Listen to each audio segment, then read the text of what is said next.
एक दफ़ा फिर खुशामदीद। ख़वातीन पर तशद्दुद के ज़्यादातर वाक़यात में उनके अपने रिश्तेदार ही मुलव्वस होते हैं। लाहौर में भी जायदाद पर कब्जे करने के लिए देवर और जेठ ने खातून को तशद्दुद का निशाना बना दिया।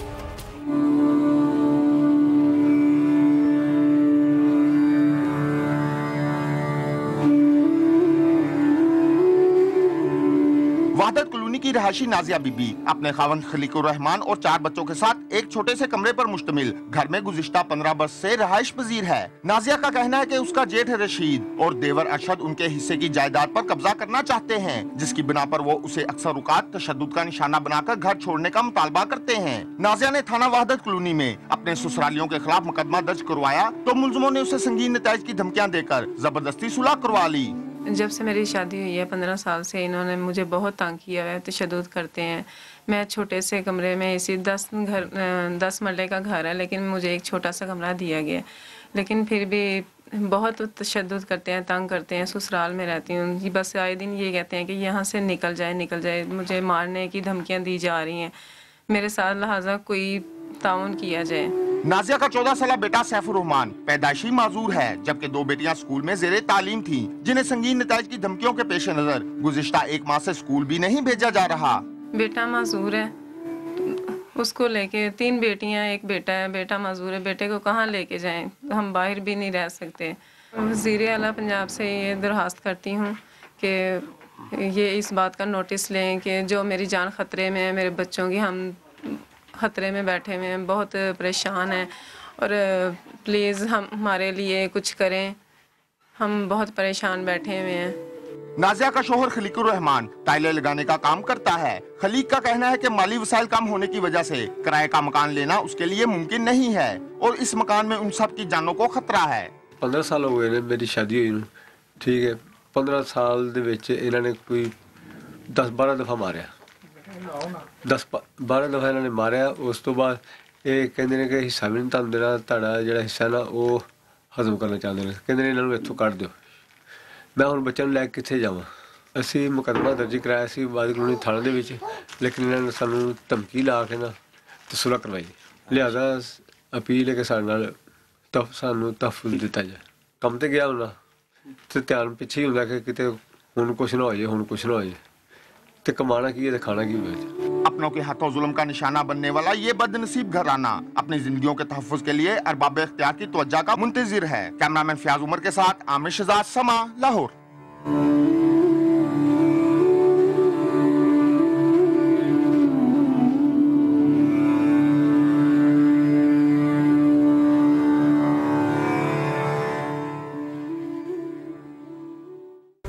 रावलपिंडी में ज्वेलर्स की कई दुकानें लूट चुकी हैं, मगर इस दफा पुलिस ने जेवरात लूटने की कोशिश करने वाले 2 मुसल्लह अफराद को गिरफ्तार करने के बाद उनके कब्जे से असलहा और मसरूका सामान भी बरामद कर लिया।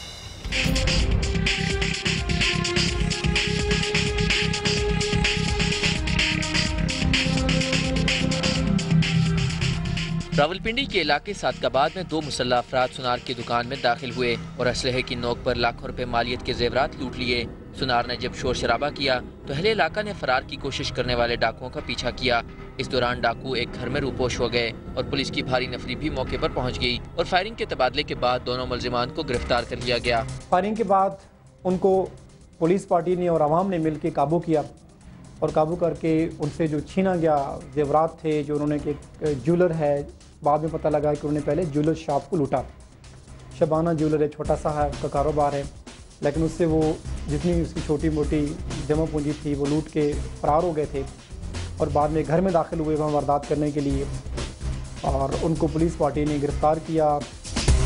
गिरफ्तार होने वाले मुलजिमान का कहना है कि इससे पहले उन्होंने कभी कोई वारदात नहीं की और पहली वारदात पर ही पुलिस के नरगे में आ गए।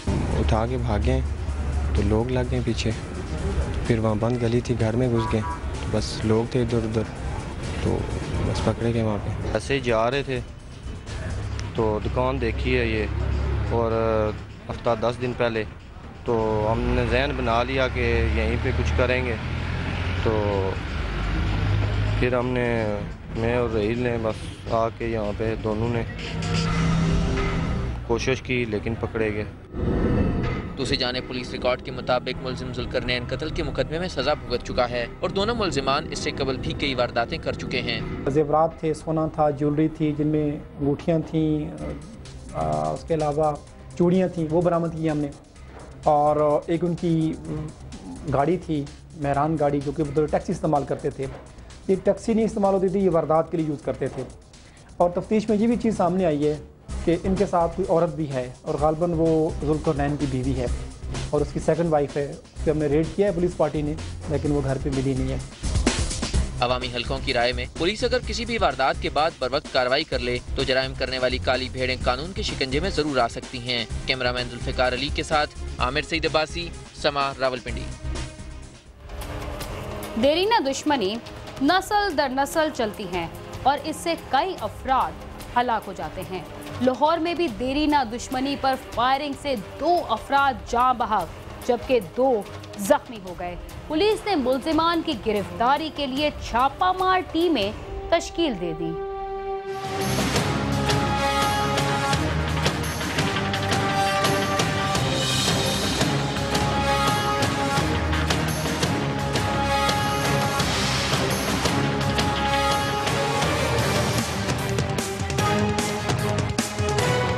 बाटापुर के इलाके भैसन गांव के रिहायशी हाफिज तारिक की अपने ही इलाके के रिहायशी सुहेल वगैरह के साथ पुरानी दुश्मनी चली आ रही थी। हाफिज तारिक अपने 5 साथियों शुएब, इशफाक और सलीम के साथ गाड़ी पर अदालत में पेशी पर जा रहे थे कि करोल घाटी के करीब ताकुब में आई गाड़ी ने उन पर अंधाधुंध फायरिंग कर दी। इसके नतीजे में हाफिज तारिक और सलीम मौके पर ही हलाक हो गए, जबकि शुएब और इशफाक शदीद जख्मी हो गए, जिन्हें अस्पताल पहुँचा दिया गया, जहाँ उनकी हालत नाजुक बताई जा रही है। फायरिंग इतनी शदीद थी कि गाड़ी बुरी तरह छलनी हो गई और चंद गोलियां गाड़ी को क्रॉस करके दीवार पर भी जा लगी और मुल्जिमान फायरिंग करते हुए आसानी से फरार होने में कामयाब हो गए। फायरिंग से मौजूदा तौर पर महफूज रहने वाले इरफान ने इल्जाम आयद किया है कि करीब ही पुलिस ने नाका लगाया हुआ था, लेकिन कोई कार्रवाई नहीं की गई और पुलिस तमाशाई बनी रही। इधर पुलिस का नाका लगा हुआ था, साथ ही वो जगह पे 2 तकरीबन ना पुलिस ने सारा कुछ देखा है, पुलिस की गाड़ी भी देखी, सब कुछ देखा है। तकरीबन 10-15 फुट तो पीछे फायरिंग हुई है, इधर पुलिस का नाका था और 4-5 बंदे थे, हम पेशी पे जा रहे थे। पुलिस का कहना है कि मौके पर पुलिस का कोई भी एहलकार मौजूद ना था और ना ही नाका लगा हुआ था। चंद ट्रैफिक एहलकार जरूर मौजूद थे। जब उन्होंने कॉल की तो पुलिस फौरन मौके पर पहुंच गई, लेकिन उस वक्त तक मुल्जमान फरार हो चुके थे। ऐसा नहीं है, नाका नहीं था, ट्रैफिक वाले जरूर मौजूद थे। ट्रैफिक वालों ने फौरन कॉल की है और उसके बाद फिर लोकल पुलिस जो आ गई है, उसमें जो मुकामी पुलिस थी वो नहीं थी और नाका भी नहीं था। ट्रैफिक वाले यहाँ पर थे, उन्होंने ये इन्फॉर्मेशन तो आवाज़ आई है फायरिंग की, उसके बाद उन्होंने हमें कॉल की, हम पहुँच गए हैं। पुलिस के मुताबिक फायरिंग का वाकया देरीना दुश्मनी की वजह से पेश आया और जाए हादसा से मिलने वाले शवाहिद की रोशनी में तफ्तीश शुरू कर दी गई है। 2 ग्रुप्स हैं, सुहेल भट्ट ग्रुप है और तारक माविया ग्रुप है। इनकी प्रीवियस जो है एनिमिटी चल रही है। बाटापुर के एरिया के ये रहने वाले हैं दोनों। तो आज ये तारक माविया अपने 4 साथियों, जिसमें गनमैन उसके और बाकी लोग शामिल थे, अपने 302 के केस में वो कोर्ट में जा रहा था, सेशन कोर्ट में। तो रास्ते में उसको इन्होंने चेज़ करके, सुहेल भट्ट ग्रुप ने चेज़ करके उनको फायर किया है और इंटरसेप्ट करने के बाद, जिसमें ऑन द स्पॉट जो है Shoaib, he died on the spot, और उसके बाद तारक और उसके बाकी जो कोलीग हैं उनको immediately they were evacuated to the hospital और रिपोर्टेडली कि तारक माविया की वहाँ पे जो है शायद डेथ हो गई है। और हमने जो है उनके साथ जो इस वक्त विक्टिम पार्टी है, we are in contact with them. Immediately FIR is going to be registered. 3 टीमें हमने तश्कील दे दी हैं। We are going to raid them और इंशाल्लाह we are going to follow them और हम उनको इंशाल्लाह विल इंश्योर अर्ली अरेस्ट इंशाल्लाह। दोहरे कत्ल की इस वारदात से इलाके में खौफ व हिरास फैल गया है और अवाम ने तशवीश का इजहार करते हुए कानून नाफिज करने वाले इदारों से शहरियों की जानो माल के तहफ़्फ़ुज़ का मुतालबा किया है। कैमरामैन खबर महमूद के साथ गालिब अब्बास, समा, लाहौर। इसके साथ ही क्राइम सीन का वक्त खत्म होता है। अगर आप हमसे रब्ता करना चाहें तो हमारा पता है cs@sama.tv। इसके अलावा आप फेसबुक पर भी हमसे रब्ता कर सकते हैं। बीना खान और क्राइम सीन की टीम को इजाजत दीजिए और देखते रहिए समा।